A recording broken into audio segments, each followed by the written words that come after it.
Moving on in Southeast Asia, deadly floods, landslides and storms have devastated communities from Indonesia to Thailand and Vietnam. In Indonesia, the confirmed death toll has climbed to 279 and authorities fear it will rise further as rescuers struggle to reach isolated villages buried under mud and debris.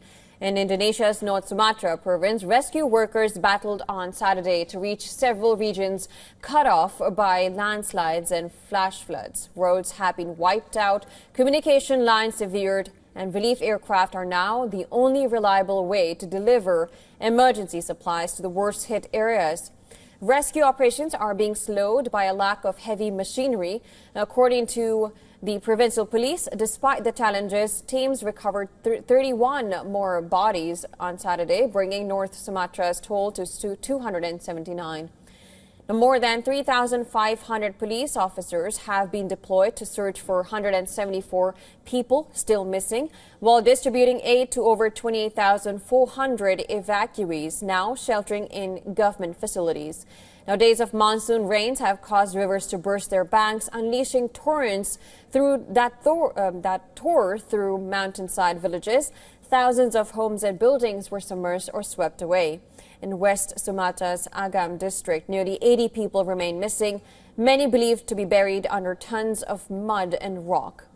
Now, rescuers say heavy equipment is urgently needed to reach possible survivors. Across Aceh province, washed-out roads have kept tractors and excavators from reaching hilly hamlets. And according to police, soldiers and local residents have resorted to digging through debris with bare hands, shovels and hose, rain still pouring as they work.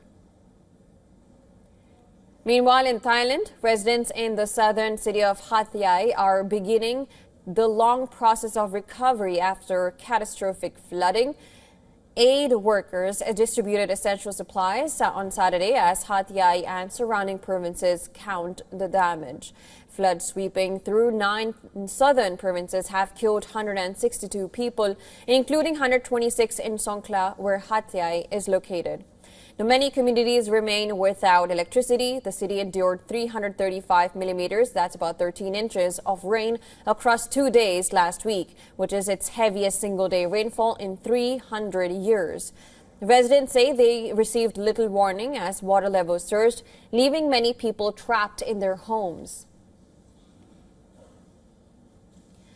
Now, meanwhile, tropical storm Koto is turning off Vietnam's central coast after leaving a trail of destruction. Vietnamese authorities say the storm killed 3 people and left another missing as rough seas sank 2 vessels, one off Can Hoa province and another in Lam Dong.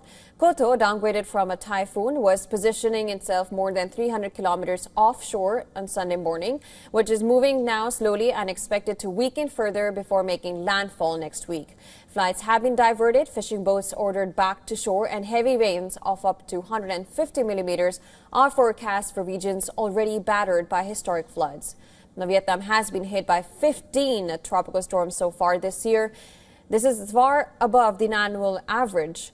Now, the natural disasters have already left more than 400 people dead or missing and caused over $3 billion in damage. Scientists warn climate change is, of course, driving increasingly frequent and destructive extreme weather across this region.